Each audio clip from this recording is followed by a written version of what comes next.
In this tutorial, I'm going to be making the You Go Girl backpack. It's a Go Fish pattern by Fish Sticks. First time making one. I've had this for a long time, but I finally got a kit.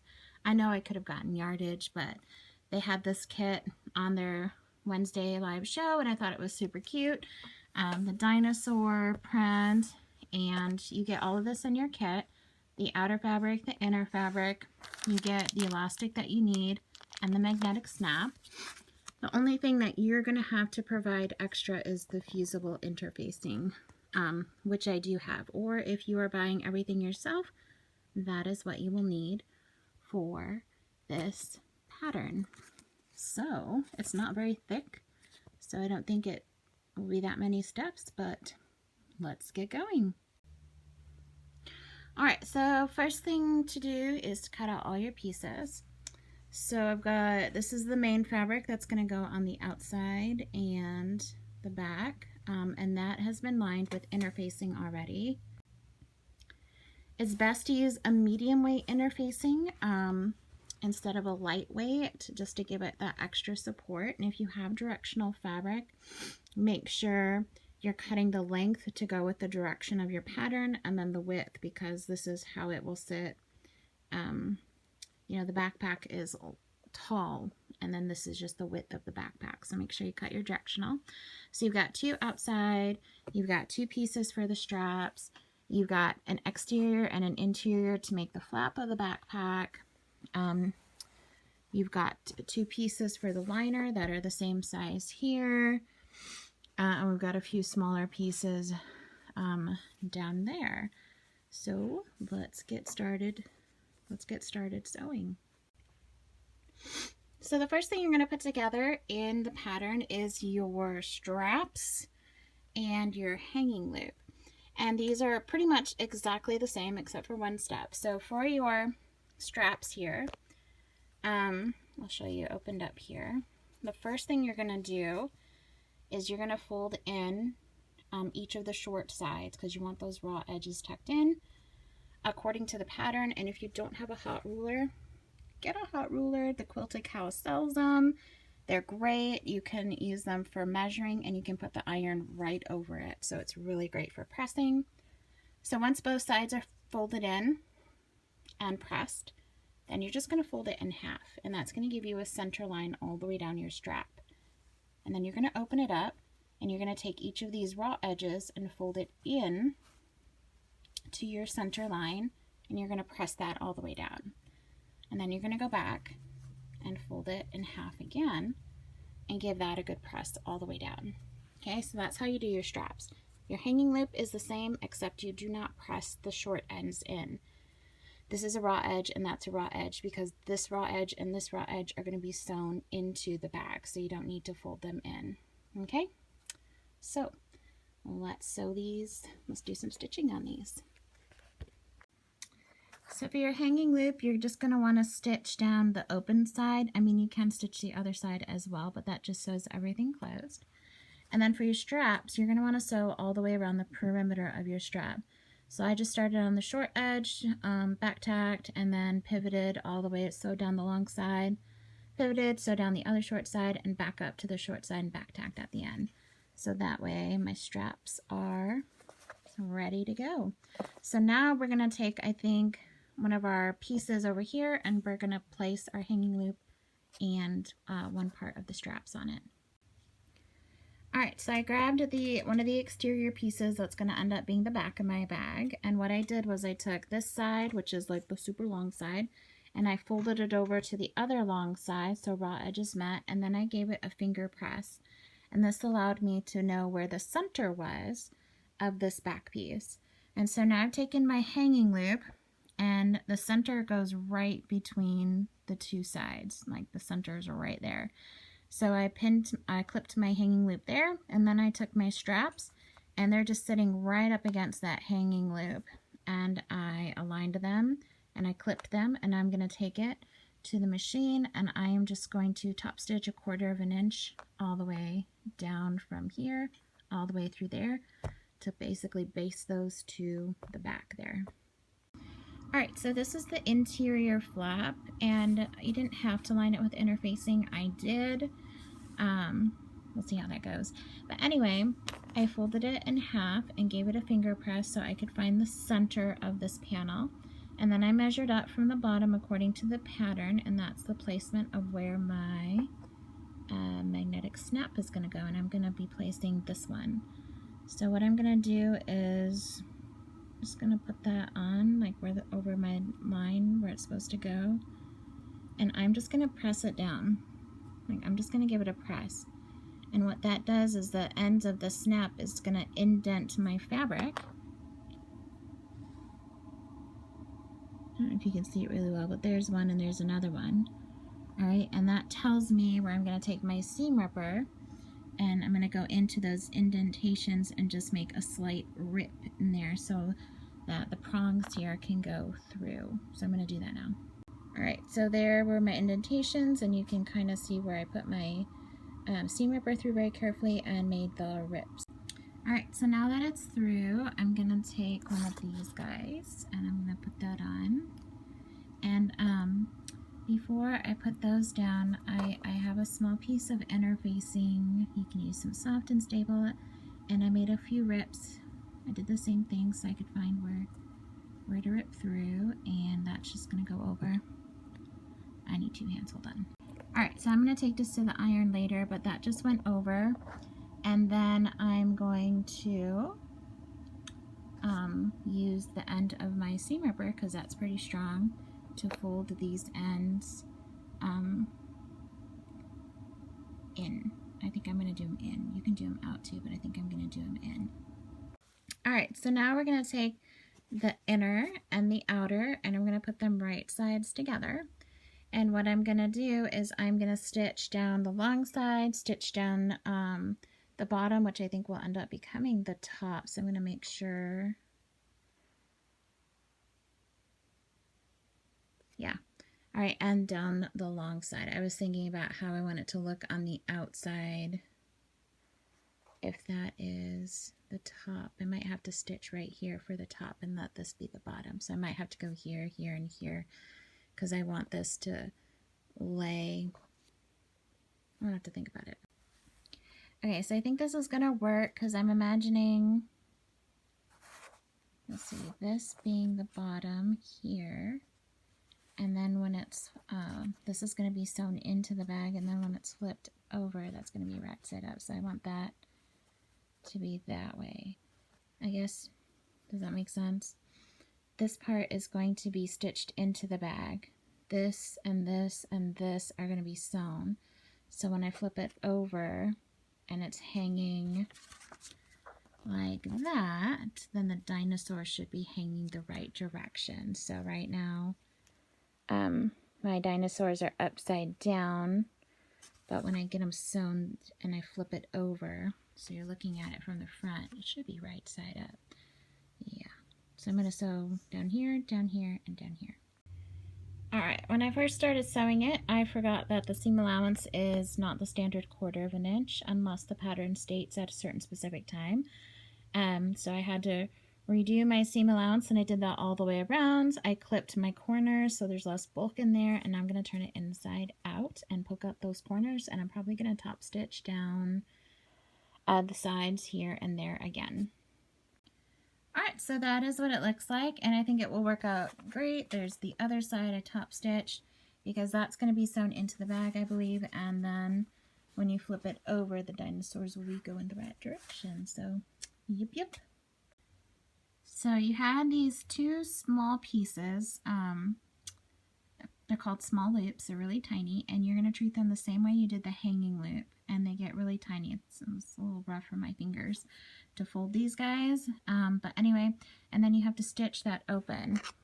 I got this, what they call the 3rd 6 finger, whatever it is, from the Quilted Cow. It was on sale when I got it, and this saved me feeding this through my sewing machine because they're tiny. But anyway, we're going to attach these now. Alright, so with these tiny loops, they're going to get sewn here at the bottom. So this is the bottom of the bag, and I have measured once according to the pattern in, and then from that mark you measured again, and you can see my green markings there. And then the end of each loop gets there, so that's the inside and the inside of the other one, and then you stitch it down, and you do that to both of them. It's been a while since I've worked with something this tiny, but anyway, there those are. Alright, so now we're going to attach, this is going to be the front of my bag, and I'm at the top. We're going to attach the other magnetic snap. So again, I just took raw edge to raw edge, folded it so I could find the center line, and then I measured down from the top according to the pattern, and there was my mark, and I just did this just to follow the center line. And I don't know if you can see, I just took it,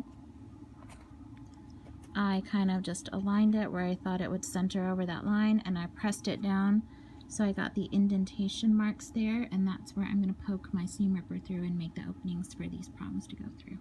Okay, so I poked it through, and now some people, I mean, it's up to you. You can put your interfacing on there. It gives it just an added layer of protection. And then you can put this on, or you can put that on first and then do that. I don't know. I put my metal thing in, oh, you can't see it, there it is. I put my metal thing on first, then the interfacing, make sure to poke a little holes for those to come out. And then, since mine seam ripper is so big and sturdy, I just use the end to push those down. I'm going to take it to the iron and kind of tack that interfacing down. I mean, you can use soft and stable, you can use some cotton batting, whatever. And that's what it looks like from the front. Alright, so I skipped this step, gotta go back to it. We're going to take this side, we're going to take our flap, magnetic snap facing out, so the interior is facing up and the exterior is facing down. And we're just going to center that over there. And we're going to clip or pin, and then we're going to sew 1/4 of an inch across to attach that to this piece. This panel here, this piece. Alright, so now we are going to sew our exterior pieces together. So there's the flap.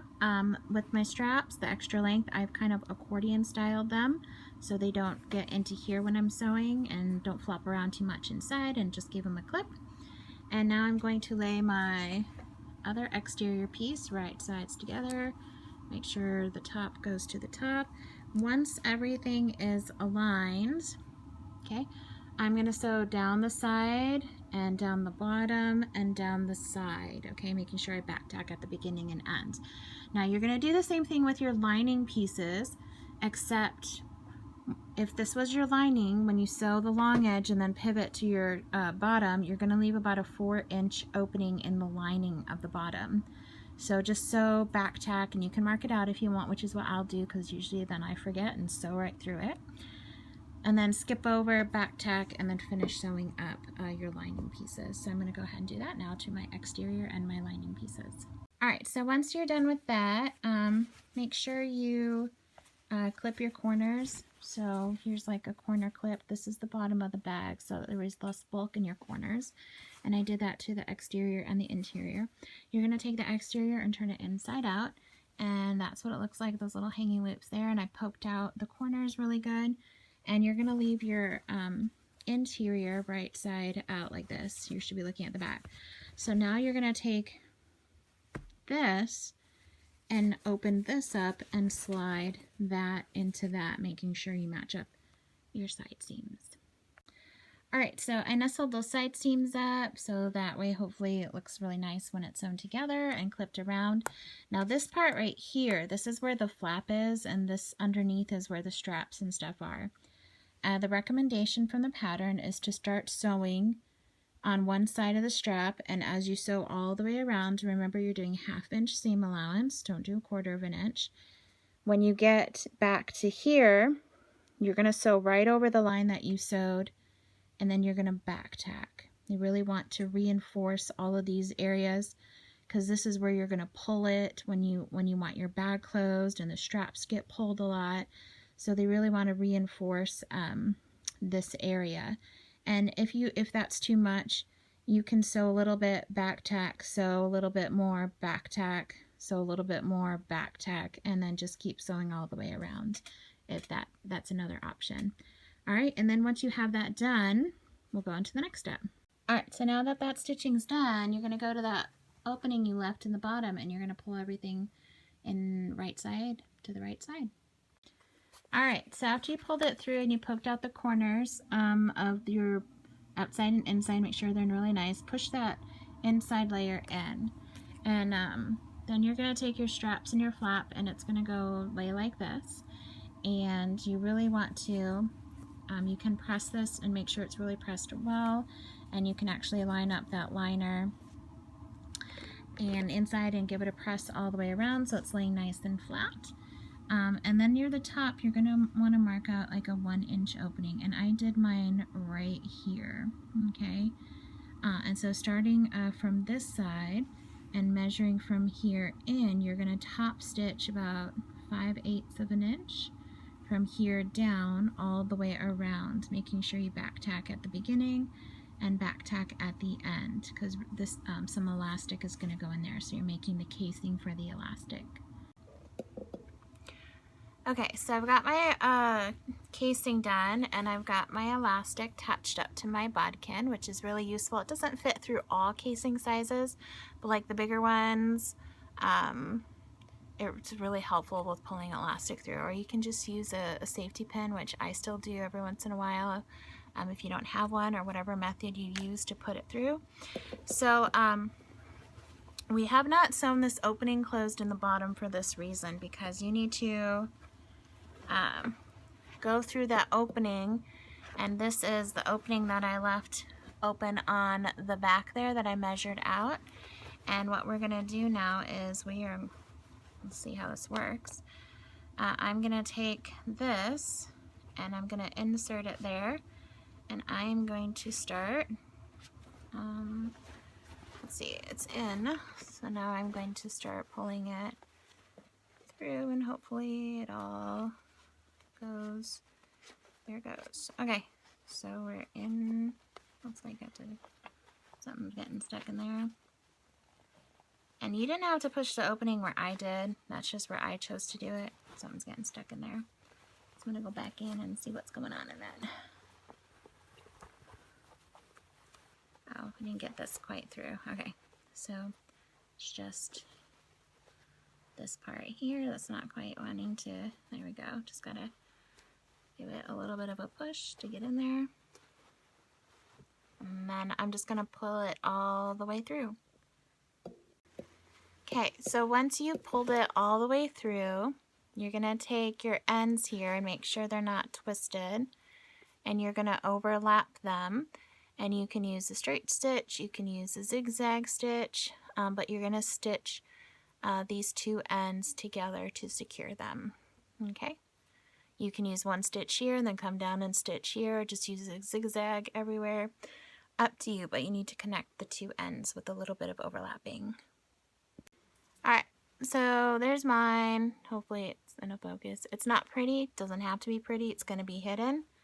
So now that you have that, you're just going to, stretch that elastic out, okay? And then you can just go back in and just check to make sure it has actually gone in, which it has. Perfect. It's up in there. Okay, you can see it there. So now you're going to go back, and where you left that opening there, right on the back where you left that opening so you can insert it, you're going to go back and smooth everything out, and you're going to just stitch that opening closed from this end to the other end. Okay, so that way your elastic won't come out at any point of that opening. Alright, so there it is, all stitched up on the front and the back. And now I believe we are going to stitch this opening closed here in the bottom. So you can press it, you just fold it in, mine's pretty folded in. You're going to straighten it out to make sure it's going straight with the seam, and then you can either hand stitch this closed, or I'm just going to top stitch this opening closed of my lining. Alright, so the very last step, you tuck your lining in. Now that's all done, and I've got mine just magnetic clipped there. Let's see, it went the right way, yes! And the last step is to put your straps through the little loops here and tie it off. So it doesn't say how much. I guess you could have someone put this on and wear it and kind of measure. I'm just going for 5 inches here, so I'm putting it through the loop. Actually, I'm gonna measure about 5 inches. I mean, you can figure it out. I'm just gonna mark a little bit there so I know where to stop pulling it. Just pull it through, and then I've got about 5 inches there, and then I'm just, you know, wrapping it around like you're tying a shoe or putting a knot in. And I don't know if you could do more and do it double, but then I'm just putting it through, and there we go, hoping that will hold. I mean, that's what it says. Time to the loop, and there we go. That says fill your bag and go. So there we are. So this is a little bit more of an up close. That's what it looks like there. The magnetic snap. Ew, come out. And then you've got the elastic. Now, I guess you could put pockets in that. You could get some extra fabric and put pocket panels on the bottom there. If you've made bags, they're not too bad to do. There's the little hanging loop there, and on the back, that's what these look like. I mean, I think so. I think that's what you're supposed to do. If someone's wearing it and it's got stuff in it, then. And another thing you could do, I mean, you could even put some lightweight interfacing here in your straps to make them a little bit more sturdy. Lots of options here, but super cute. I think it looks like the pattern, which is right.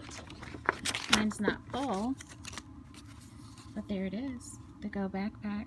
There's the tied off ends right there at the bottom. And you've got the nice hanging loop there. And tuck that in. So there we are. Enjoy.